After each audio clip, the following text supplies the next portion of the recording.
Okay, I wanted to make a video for the guys I coach on how to get the most out of your benching days and how to not ensure but improve the likelihood that you have a good session.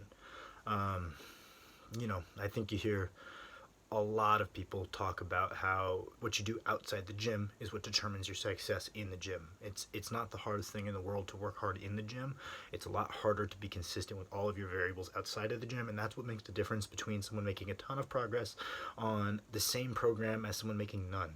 Right? Genetics play a role, but I genuinely think preparation plays a bigger role. So kind of going through what I think can be done to ensure a pressing session goes well. The first thing is probably sleep, right? If you didn't sleep well the night before, you can perform well not sleeping well the night before, but especially if you get 2 nights. There was a study done where they had like weightlifters perform some sort of max motion, and after 1 night of no sleep, they did not see a very big fall off at all as far as results. But after two, you saw a harsh fall off, right? So it's about habitual sleep. 2 bad days in a row is really rough on your performance. So that would be the first thing: is ensure you're sleeping. You should be shooting for minimum as someone who trains. Like Gen Pop, sure you can get 7. You should be shooting for 8 plus as someone who trains.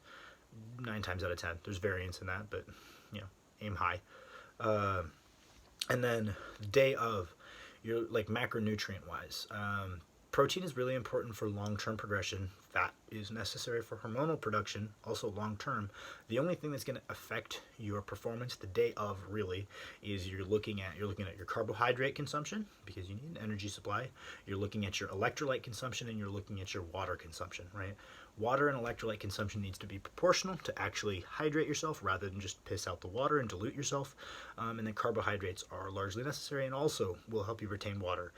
Something like creatine can also help you retain more water.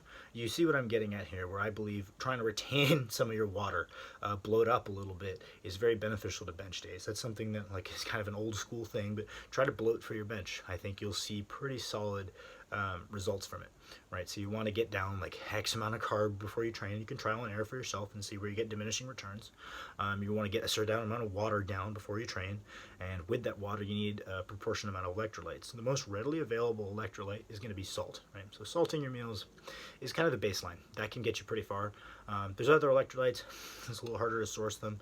Something like coconut water, if you have extra money and can afford it. There's like good flavored coconut waters by Body Armor or something. Very solid source of potassium. Not Potassium is like one that most people come shy on. It can be very helpful, especially if you're someone who suffers from cramps often, right? So that's like the kind of pre-preparation.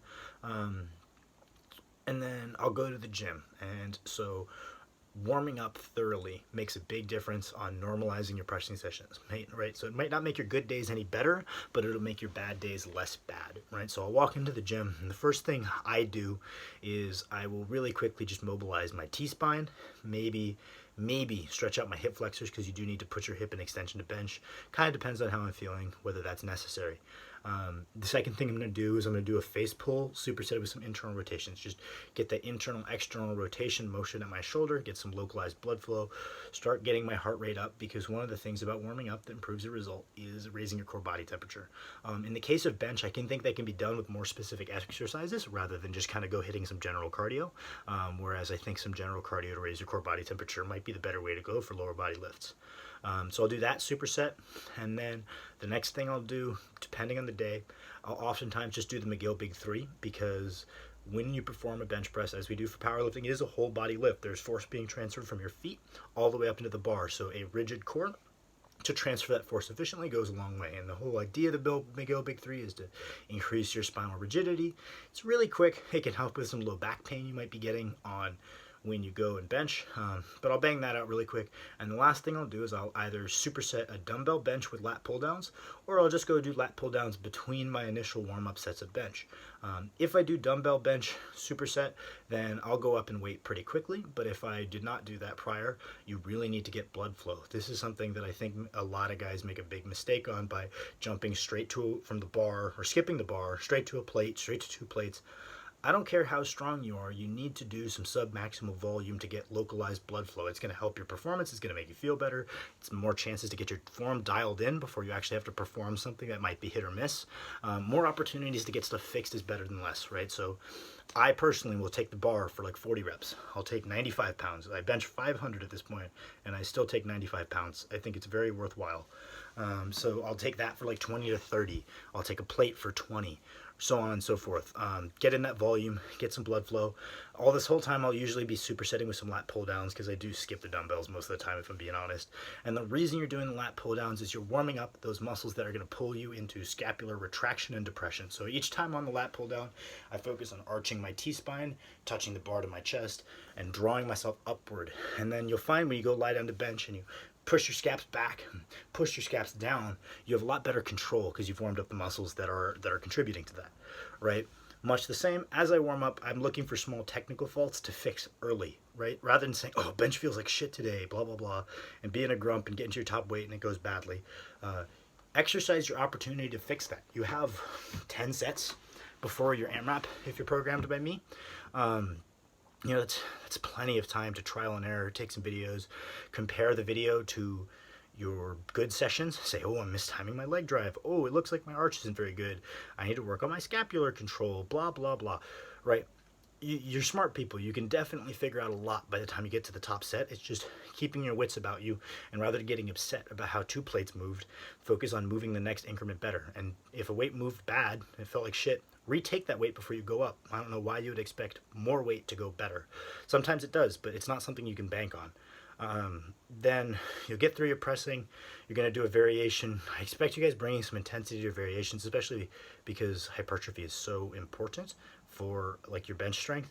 I expect a fair bit of effort on your accessories, your hypertrophy work, right? They should be taken to genuine failure, which most people don't because they don't know where that is and they don't know how uncomfortable it is to take something to genuine failure. You know, I'll go through my second dumbbell bench, really focus on my execution, keeping your back tight, blah, blah, blah. The vertical press, you know, that is what it is. I expect some effort. It's nothing crazy. You're going to move to your back exercises. This is where I think most people really slack because you're kind of tired at this point, and it pays huge dividends to focus on progressively overloading those back exercises, whether it be lat pull downs or bench grip rows or chest supported dumbbell rows, keeping those strict and working genuinely hard to overload session after session after session will pay huge dividends, not just to your bench, but to your other lifts, because everyone talks about how important upper back strength is. This is your opportunity to build it. Then at the end, usually you have some like light fluff work, right? Again, if you have the energy, which you probably do, it'll pay off to get big arms. People with big benches generally have big arms, especially if they're benching with a close grip. Nobody is pressing a big close grip without big arms. So that's not... It stands to reason that you might want to get yourself some big arms, you know, so bringing some good effort, some good pacing if you have like max work in 5 minutes. The whole goal of the max work in 5 minutes is just to get the best pump you can because metabolites are probably a driver of hypertrophy. A pump probably can help with hypertrophy, and you're already doing the heavy mechanical tension overload work that is the primary driver of hypertrophy, so we speculate, right? And so then you're trying to get the extra work, which is that high volume metabolite buildup type shit, maybe capitalize on some extra growth, right? Because most bodybuilders swear that coming in, pumping your arms full of blood is the best thing you can do. That's kind of what I would go through, up through the whole session to maximize the result.